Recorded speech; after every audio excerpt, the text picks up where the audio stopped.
오늘은 자다가 웬 박넝쿨 이름 제목을 가지고 하나님 말씀 전가하도록 하겠습니다. 지난주 우리는 꼰대가 되어버린 요나를 살펴보았습니다. 그래서 과거에 머물러 있었던 그 요나의 모습을 살펴보았죠. 그는 경직되어 있었습니다. 여러분, 경직된 사람의 가장 중요한 특징은 사랑이 삭제되었다는 것이죠. 한 사람에 대해서, 어떤 대상에 대해서 경직되거나 어떤 단체에 대해서 경직된 사람의 가장 중요한 특징은 그 대상에 대해서 사랑을 삭제시키면 그 사람은 경직된 사람이 되어버리고 말게 된다는 것이죠. 토마스 하디가 지었던 유명한 소설 가운데 테스라는 아주 유명한 소설이 있지 않습니까? 한 2부쯤 되면 나오는 내용에 보면 테스가 여주인공입니다. 여자 주인공인데 영국 시골의 가난한 집안에서 태어나게 됩니다. 그녀는 매우 귀엽고 매우 똑똑한 아이였지만 그 아이에게 다가온 그 운명은 거칠고 모질기 짝이 없었던 것이죠. 돈이 없었기 때문에 어떤 가정의 가정부로 취직을 하게 되지만 그 주인집 아들 알렉에 의하여서 처녀성을 뺏기게 됩니다. 그리고 운명의 장난처럼 단 한 번의 관계로 테스는 아이를 가지게 되죠. 결국에는 그 사생아를 낳게 됩니다. 그런데 또 운명의 장난처럼 이 아이가 몹쓸 병에 걸려서 죽어가고 있다는 것이죠. 중세시대의 이야기니까요. 중세의 카톨릭 교회는 아이에게 유아 세례를 받지 아니하면, 아이가 유아 세례를 받지 않으면 지옥에 떨어진다고 가르쳤습니다.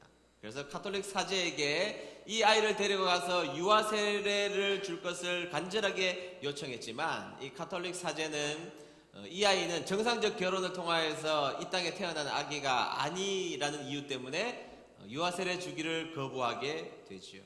결국 이 아이는 병에 걸려서 죽게 됩니다.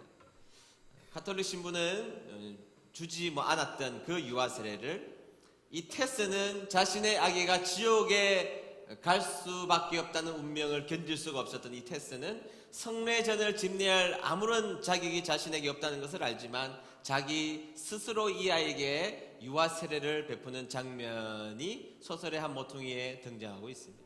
제가 그 소설을 보면서 굉장히 우리의 마음, 저의 마음이 답답했는데요. 왜 답답합니까? 그런 상황을 보면 사랑이 없는 원칙, 사랑이 없는 원칙 앞에서 경직된 상태의 모습 가운데 갇혀져 있으면 그것은 굉장히 사람들을 고통스럽게 한다는 것입니다. 자, 요나가 바로 그런 상태인 것이죠. 사랑이 없어졌습니다. 그래서 그는 충분히 경직된 상태로 세상을 대하는 사람이 되고 말았던 것을 성경에서는 우리에게 이야기해 주고 있습니다. 그런데 여러분, 요나는 그러면 안 되는 사람이었습니다. 하나님께서 그를 선지자로 부르셨거든요. 지금으로 말하면 선교사로 부르셨다. 목사의 역할도 하고 선교사의 역할도 감당하는 사람으로 불렀습니다. 그렇다면 그는 반드시 영혼을 사랑하는 마음이 있어야 됩니다.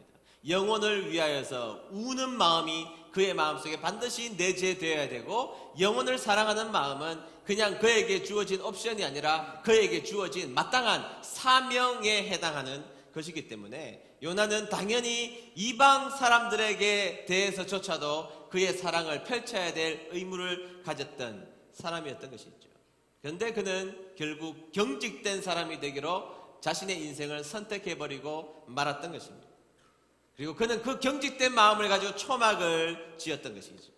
그리고 경직된 마음과 그 눈을 가지고 그 자신이 지었던 초막에 가서 자신이 경직된 마음을 가지고 사랑이 전혀 없는 마음으로 저 니느웨가 멸망당하는 꼴을 내가 반드시 보고야 말리라는 그 의지, 확고한 의지를 가지고 그 초막에 앉아 있었다는 것입니다. 니느웨를 무섭도록 사랑 없이 쳐다보는 그런 존재가 된 것이죠. 여러분, 우리의 마음이 어떤가요? 우리의 마음이 요나 같지 않습니까? 때로는 해활천공처럼 그렇게 넓은 마음을 우리가 가지며 살아가고 있다가, 그렇잖아요. 때로는 나의 마음속에도 이렇게 넓은 마음이 있어? 라는 생각이 들다가도 어떨 때는 바늘 하나도 들어가지 못하는 내 마음이 존재함을 보고 깜짝 놀랄 때가 있지 않습니까?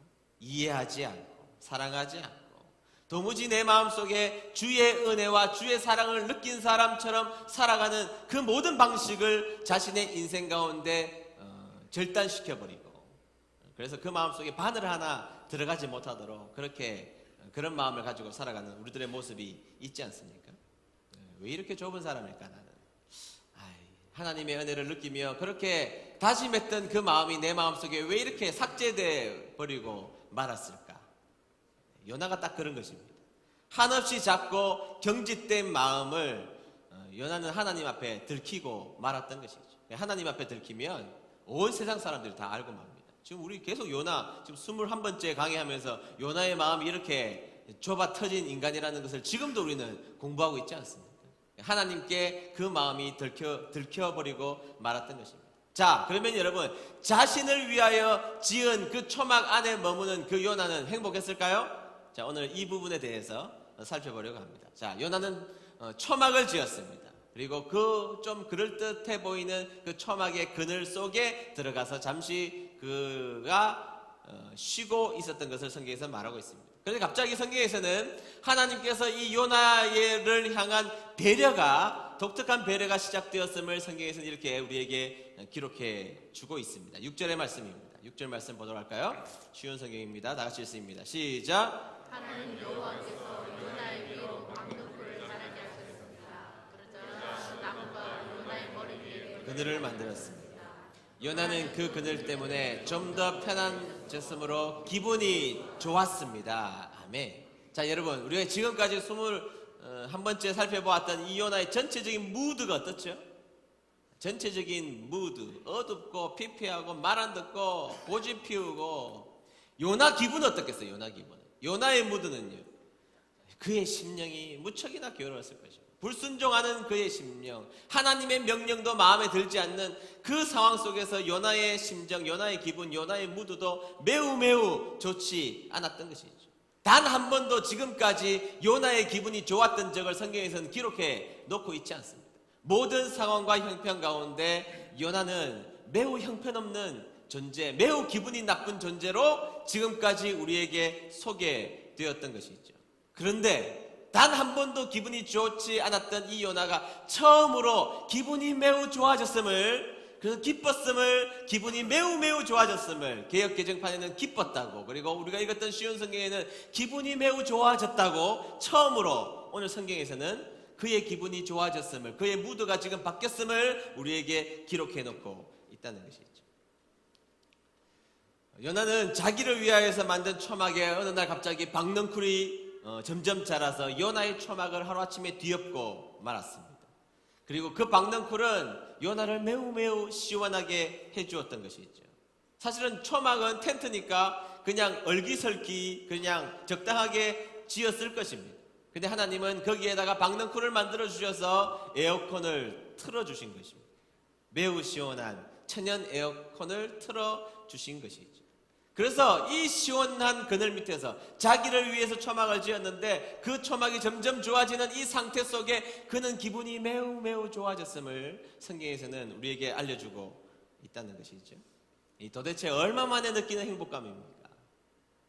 요나의 인생 가운데 도대체 얼마 만에 느끼는 이렇게 기분 좋은 행복감일까요? 그런데 여러분, 이 장면은 요나의 신앙의 태도를 전적으로 드러내는 한 장면이라고 말할 수가 있습니다.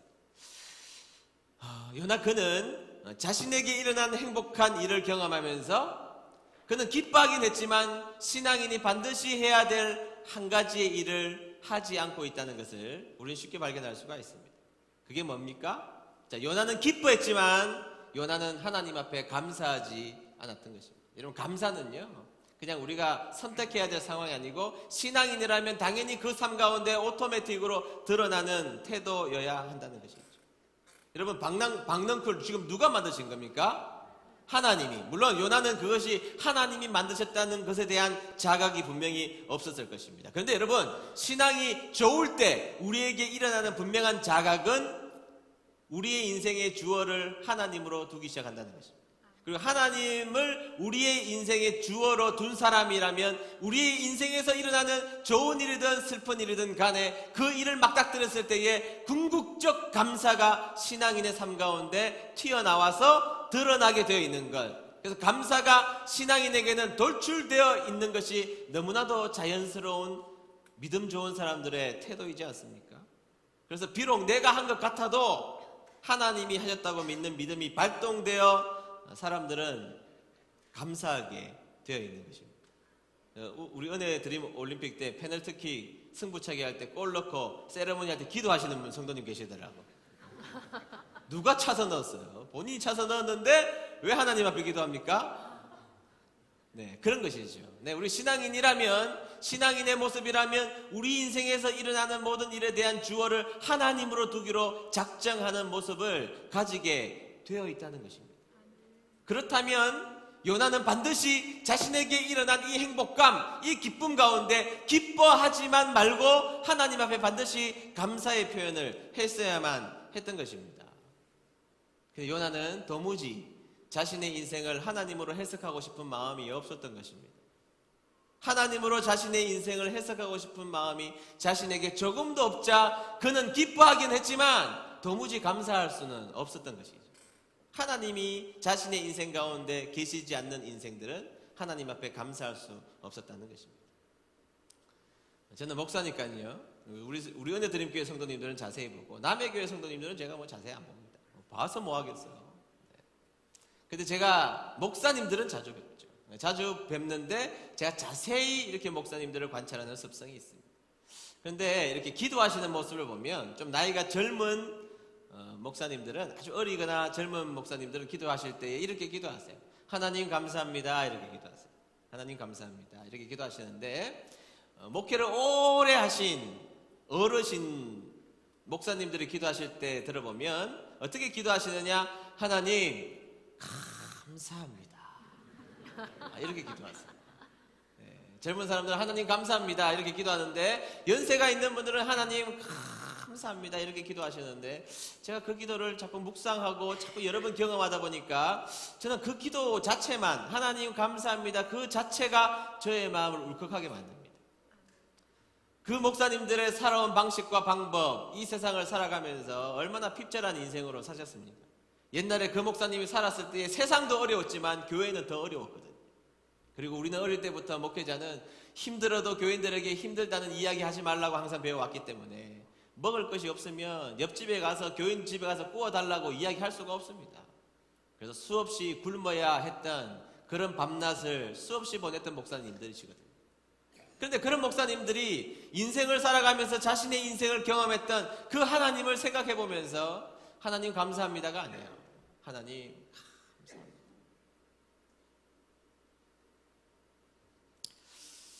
감사합니다. 우리가 인생을 살아가면서 제가 느끼는 것이 뭐냐? 감사는 신앙이 생산해내는 것이다. 따라하겠습니다. 감사는 신앙이 생산해내는 것이다. 아멘. 네, 감사는 조건이 생산해내는 것이 아니라 감사는 신앙이 우리에게 생성해내는 결과물인 것을 기억하는 저와 여러분 되셔서 감사하는 저와 여러분 되시기를 주의 이름으로 축복합니다. 네, 팔팔할 때는 잘 모르죠. 팔팔할 때는 내가 다 뛰는 것 같고 내가 다 하는 것 같고 하지만 인생을 조금만 더 살아보면 내 힘으로 할 수 없는 것들을 수없이 만나고 그 인생의 여정 가운데 하나님의 도우심이 나를 붙들고 계시다는 인식 가운데 하나님 감사합니다. 그런 고백이 여러분들에게 있게 되기를 주의 이름으로 축복합니다. 여러분 좋은 일이 있을 때 기뻐하십시오. 나 당연히 기뻐해야죠. 그러나 반드시 감사도 하시기를 주의 이름으로 축복합니다. 그런데 감사가 삭제된 인생, 그것이 요나의 신앙적 오늘의 모습이었다고 성경에서는 우리에게 요청하고 있다는 것입니다. 이것이 1차적 교훈입니다. 근데 오늘 우리가 읽었던 이 본문은 사실은 기가 막힌 내용을 우리에게 전달해 주고 있다는 것을 반드시 찾아내야 한다는 것이죠. 여러분, 요나가 기뻐한 이유가 뭐죠? 자, 요나가 왜 기뻐했습니까? 자신이 지었던 초막에 박넝쿨이 자라서 에어컨을 틀어주고 있기 때문에 시원하게 만들어준 이 상태 때문에 기뻐했다고 이렇게 말하고 있죠. 그러면 도대체 왜 박넝쿨일까요?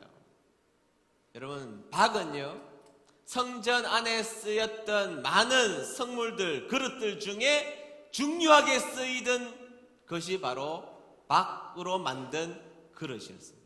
자, 조금만 더 들어가 볼게요. 우리 은혜드림교회 성도님들은 전국에 1% 내에 들어가 있는 아주 수준 높은 성도님인 줄로 믿습니다. 네, 잘 들어주시기를 바랍니다. 네. 열왕기상 6장 18절 보세요.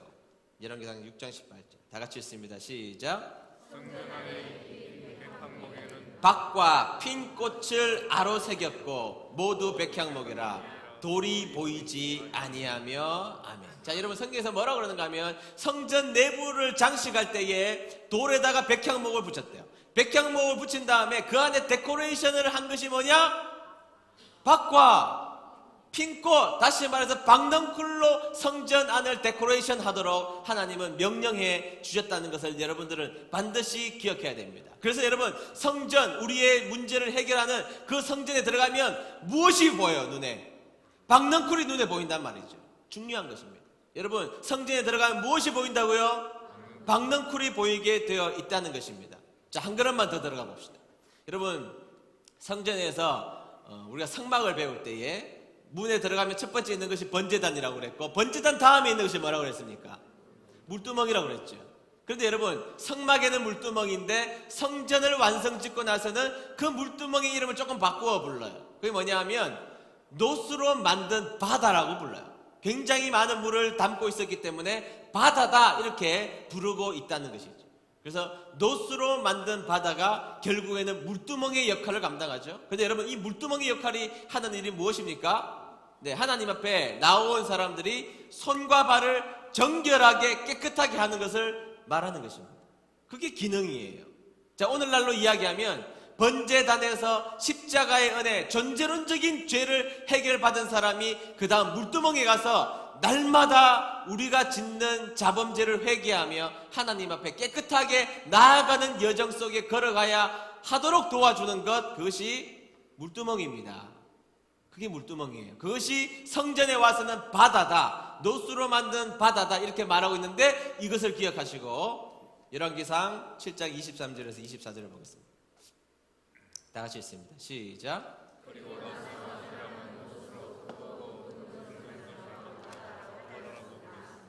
바다는 둘레가 30규빗, 지름이 10규빗, 깊이가 5규빗이었습니다. 그 가장자리 아래로는 빙 둘러가며 노스로 박 모양이 새겨졌는데 매 규빗마다 박이 10개씩 새겨졌습니다. 그것은 노스를 녹여 그릇을 만들 때에 두 줄로 만든 것들입니다. 아멘. 자, 여러분 이 물두멍에 무엇이 새겨졌다는 거예요? 박넝쿨이 새겨졌는데 약 300개가 완전히 뺑 둘러서 새겨졌음을 성경에서 말하고 있다는 것이죠.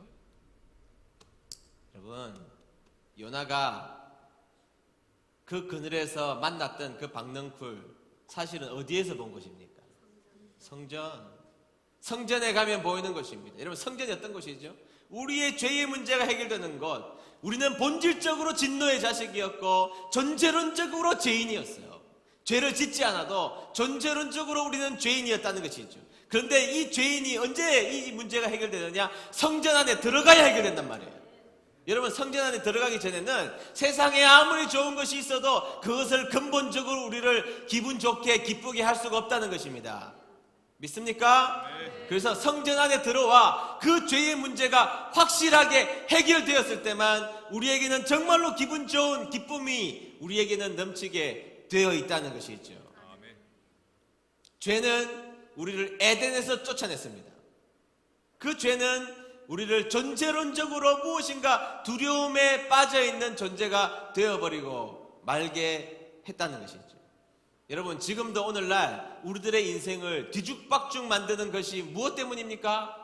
모두가 다 죄 때문이라는 것입니다. 그런데 여러분 그 죄 많은 인생들이 성전에 들어갔다가 나오면 그들은 기뻐 뛰었다고요. 그의 몸에는 짐승의 피가 묻어있고 짐승의 오물들이 잔뜩 묻어있는 상태로 나왔지만 죄짐을 들어가기 전에 그렇게 무거웠던 마음으로 성전 안에 들어갔던 그들이 죄의 문제를 해결받고 비록 온몸은 피투성이지만 온몸은 냄새 나지고 있지만 그러나 성전을 나오면서 그들은 기뻐 뛰었다는 것이죠. 왜? 죄의 문제가 해결되었기 때문이에요. 아멘. 그래서 그들은 성전이 무너졌을 때에, 성전이 파괴되었을 때에 통곡하며 울었던 것입니다. 도대체 내 인생의 진정한 기쁨을 이제 어디서 얻어야 되는가? 진정한 기쁨은 어디에서 있는가? 그것 때문에 그들은 통곡하며 울었던 것이죠.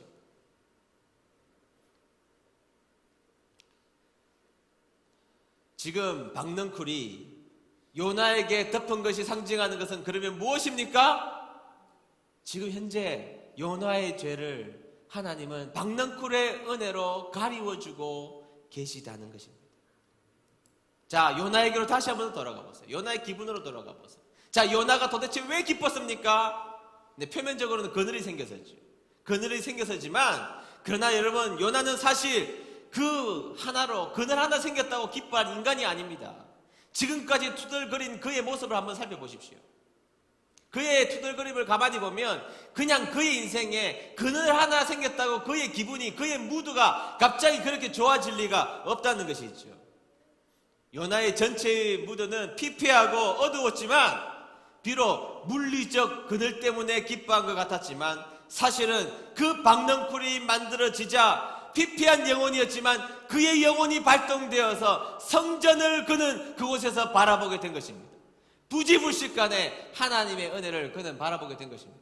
그는 어릴 때부터 성전에 들어갔습니다. 성전에 들어가서 보면 온갖 박넝쿨로 디자인된 것을 보았습니다. 그의 손을 씻기 위하여서 바다에 가보면 박넝쿨이 있었습니다. 그리고 사방을 둘러다보면 그 화려한 성전 내에 박넝쿨, 수없이 데코레이션된 박넝쿨을 그는 이미 보았던 것이죠. 자연스럽게 박넝쿨을 보면 은혜라는 것을 그는 너무나 자연스럽게 깨달았던 그 영혼은 자신의 인생의 어느 날 박넝쿨이 뒤집히자 그의 영혼이 갑자기 오토매틱으로 기뻐지기 시작했던 것입니다. 그래서 그 어두웠던 그 무드를 한꺼번에 바꾸어 기쁨의 무드가 되었던 것이죠. 자, 한 걸음만 더 들어가 봅시다. 7절과 8절입니다. 다 같이 읽습니다. 시작. 그 나무를 해치도록 하셨습니다. 그 나무는 곧 죽여버렸습니다. 해가 떠오르자 하나님께서는 뜨거운 동풍을 불게 하셨습니다. 그래서 요나의 머리 위로 햇볕이 내리쬐었습니다. 요나는 온몸에 힘이 빠졌습니다. 그는 죽고 싶은 마음에 내게는 사는 것이 죽는 것이 더 낫습니다라고 말했습니다. 아멘. 지금 여러분 요나의 상태가 뭐예요? 요나의 상태. 그는 무드도 다시 다운됐고 성경에 보니까 정확하게 온몸에 힘도 빠졌다. 에너지도 떨어지고 무드도 떨어졌어요. 여러분 우울증이 걸리면 무드도 떨어지고, 제가 우울증 걸려봤잖아요. 무드도 떨어지고 에너지도 떨어져요. 근데 약을 먹으면 무드가 올라가기 전에 에너지부터 올라가서 다 자살하러 뛰어내리는 겁니다. 지금 요나의 상태를 정확하게 그려내고 있잖아요. 요나의 상태가 무드도 저 밑바닥에 있는데 에너지까지 다시 떨어진 것입니다. 좀 전에 그가 은혜를 맛보았을 때 자신은 몰랐죠. 그러나 그의 영혼이 오토매틱으로 그 은혜를 바라봤던 그 요나는 자신도 모르게 무드도 올라가고 에너지도 올라간 상태가 되었던 것이죠. 그러나 갑자기 하나님이 뒤덮은 그 은혜가 사라져버리자 다시 무드도 떨어져서 죽고 싶었고 온몸에 힘이 빠져서 에너지도 사라져버리는 그런 인생이 되어버리고 말았던 것입니다. 다시 한 번 더 물어볼게요. 왜 기쁨이 사라졌습니까? 대답 안 하면 성경 또 읽어야 됩니다. 자, 왜 기쁨이 사라졌습니까? 박넝쿨을 벌레가 먹어버렸기 때문입니다. 근데 여러분, 이게 중요해요. 내가 가르쳐드리기가 싫은데 너무 연구해서 아까워가지고. 우리 교회니까 가르쳐드릴게요.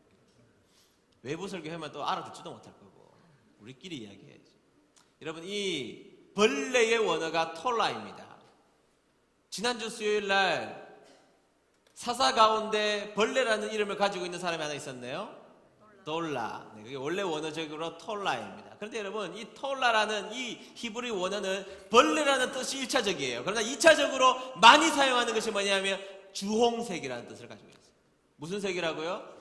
주홍색이라는 뜻을 가지고 있단 말이에요. 그래서 여러분, 벌레라도 사용되고도 하지만 주홍색이라는 말로도 굉장히 많이 사용되어 있습니다. 자, 여기까지 알고 이사야 1장 18절까지 조금만 더 들어가 봅시다. 자, 들어가 보겠습니다. 시작. 여호와께서 말씀하시되 오라 우리가 서로 불편하자 너희의 죄가 주홍 같을지라도 눈과 같이 희어질 것이요 진홍같이 붉을지라도 양털같이 희게 되리라. 아멘. 죄가 무엇같이? 주홍같이가 톨라예요. 톨라는 벌레이고 톨라는 주홍빛이고 그 주홍빛은 우리의 죄를 상징하는 단어인 것입니다. 그럼 답 나왔죠, 여러분?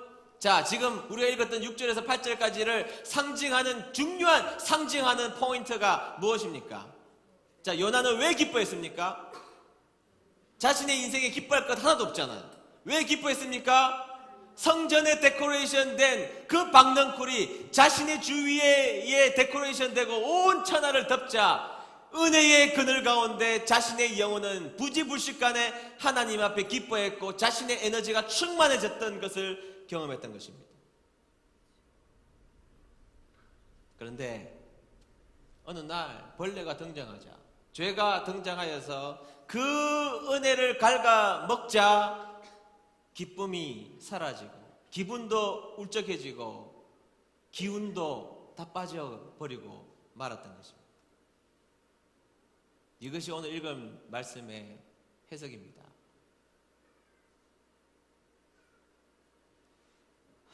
사랑하는 은혜 드림교회 성도 여러분, 인생이 왜 어둡습니까? 돈이 없어서? 네, 우리는 육신을 가지고 있기 때문에 일부는 얼마든지 그럴 수 있다고 생각합니다. 네, 그것을 부인할 수는 없어요. 이 땅을 살아가면서. 여러분, 인생이 왜 어둡습니까? 고난을 당해서? 네, 그것도 부인할 수가 없습니다. 우리가 인생에서 고난을 당하면 우리가 어두워질 수밖에 없죠. 우리 인생에 병이 찾아와서 네, 육신을 가지고 있는 우리니까 그 병이 찾아오면 우리의 인생을 우울하게 만들고 고통스럽게 하고 기쁨이 사라지는 건 분명한 사실입니다. 그런데 진짜 왜 어두운가?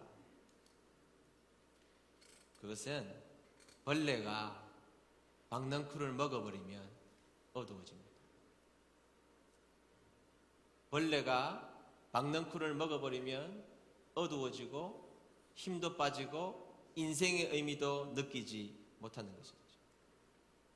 다시 한 번 더 말씀드리면 우리가 일상에서 짓는 이 죄의 반복, 회개 없는 죄의 반복이 수없이 쌓여서 하나님이 이미 우리에게 베풀어 주신 그 은혜를 가리워지기 시작하면 그때부터 우리의 인생은 기운도 빠지고 무드도 떨어지고 괴로운 인생이 되어버리고 만다는 것입니다. 반대로 우리의 죄가 사라져서 우리에게 이미 베풀어 주신 하나님의 놀라운 은혜, 그 박넝쿨이 우리를 압도하는 순간 우리는 기뻐지고 새 힘을 가지며 살아갈 수 있다는 것이에요. 아멘? 아멘. 그래서 우리는 은혜로 사는 자들입니다. 아멘. 여러분, 요나가 은혜를 망각하며 죄 가운데 불순종하며 살자 하나님은 그에게 긴급한 처방으로 성전의 데코레이션을 보여주셨던 것입니다. 성전 가운데 가득한 그 박넝쿨을 보여주시면서 그에게 은혜를 확인하게 하셨던 것이죠. 그러자 그의 육신은 반응하지 않았지만 그의 영혼이 반응하여서 자신의 인생의 기분 좋음, 너무나 기쁨, 희락을 깨닫게 되었던 것이죠. 그래서 네가 기뻐할 수 있는 유일한 방법, 은혜밖에 없다. 요나, 너 네가 기뻐할 수 있는, 너에게 힘을 공급해주는 유일한 방식과 방법은 은혜밖에 없다. 아멘. 가르쳐 주시는 겁니다. 그것을 레슨하시는 것이 우리가 읽었던 말씀인 거예요. 사랑하는 은혜 드림교회 성도 여러분, 여러분들의 집은 무엇으로 데코레이션 되어 있습니까? 멋진 도자기? 우리 집에 있어요. 커피잔? 선물로 받은 우리 집에 많이 있습니다. 좋은 그림, 화려한 소파, 좋은 커튼, 네, 좋습니다. 육신을 가진 우리들은 그런 것도 당연히 필요합니다. 그런 것을 다 부인하는 것, 우리가 수도사는 아니거든요. 우리가 영지주의자도 아니잖아요. 그러니까 그런 것을 다 부인하는 것도 잘못된 거예요. 당연히 육신을 가지고 있는 자들은 그런 것을 통하여서 작은 기쁨을 얼마든지 누릴 수 있다고 생각합니다. 그런데 진짜 중요한 것은 러시아에서 가지고 온 예쁜 잔은 있고 폴란드 파란색 잔도 있고 세상에서 좋은 것은 다 있는데 그 가정에 하나님이 박넝쿨로 데코레이션을 해주신 그 은혜가 집에 아무런 흔적이 없다면 그 기쁨은 안개처럼 사라질 겁니다.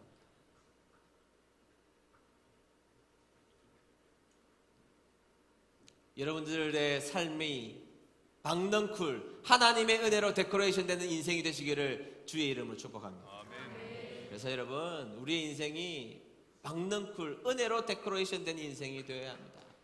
여러분들이 지나가는 그 말에 주님의 사랑이 담겨져 있는 말을 하는 여러분 되시기를 축복합니다. 우리가 지나갈 때에 하나님의 찬양이 흘러나오는 우리가 되어야 하고 하나님 없이는 우리가 살아갈 수 없었다라는 간증과 귀한 고백들이 서로에게 주고받는 그런 영적인 데코레이션을 이루어질 때 그것이 교회면 교회에 하나님께서 축복을 주실 것이고 그것이 여러분들의 가정이면 가정에 하나님께서 복과 은혜를 주실 줄로 믿습니다.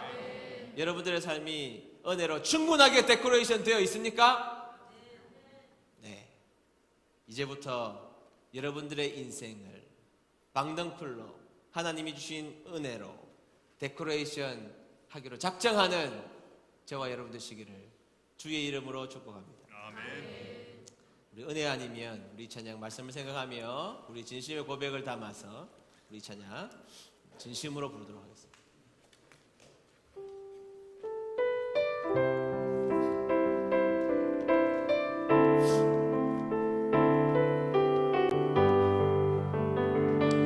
어둠 속에 매이던 내 영혼 갈 길 몰라 방황할 때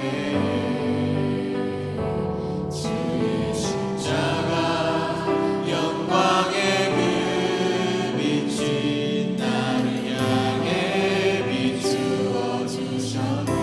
주홍빛보다 더 붉은 내제 그리스도의 피로 씻기어 완전한 사랑 주님의 은혜로 새 생명 주께 얻었네. 은혜 아니면 나서지 못하네. 십자가의 그 사랑 능력 아니면 나서지 못하네. 은혜 아니면 나서지 못하네. 놀라운 사랑 은혜 아니면 나서지 다시 손을 들고 찬양하겠습니다. 은혜 아니면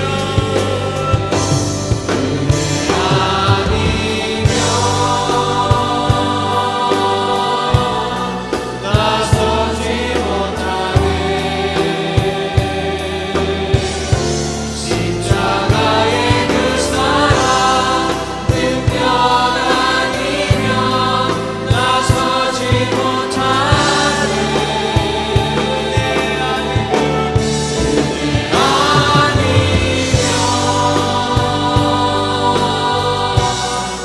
나서지 못하네.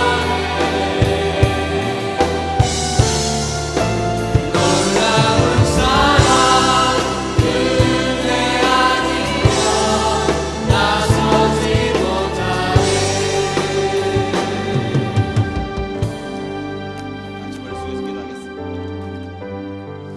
요나의 불만, 요나의 고통, 요나의 성냄, 우리들의 인생에서 한 번쯤은 해봤을 내용들이죠. 왜냐하면 때로는 도무지 이해할 수 없는 하나님을 우리가 만날 때가 왕왕 있기 때문인 것입니다. 그러나 하나님은 우리의 인생을 근본적 은혜 가운데 덮어주셨다는 것을 우리 인생 가운데 자꾸 삭제하며 생각하는 경향이 짙다는 것입니다. 은혜 아니면 오늘을 어떻게 살아갈 수 있겠습니까? 그 은혜야말로 하나님이 덮어주신 그 은혜야말로 진정한 기쁨의 근원 셈인 것입니다. 여러분, 죄가 은혜를 막아서고 있지는 않습니다. 죄의 그 깊숙한 침투의 능력은 사실 오늘날 우리들을 좌절하게 만드는 것입니다. 하나님이 덮으신 은혜를 바라봤으면 좋겠습니다. 그 은혜를 생각해 보았으면 좋겠습니다. 그리고 나의 연약함으로 주님 은혜가 감추어지지 않도록 나를 지켜주시고 나의 문제로 나의 죄로 내 주위가 아파하지 않도록 우리가 하나님 앞에 진실하고 성실한 은혜의 사람이 되기를 소원하는 마음으로 우리 다 같이 합심하여서 기도하도록 하겠습니다. 기도합시다.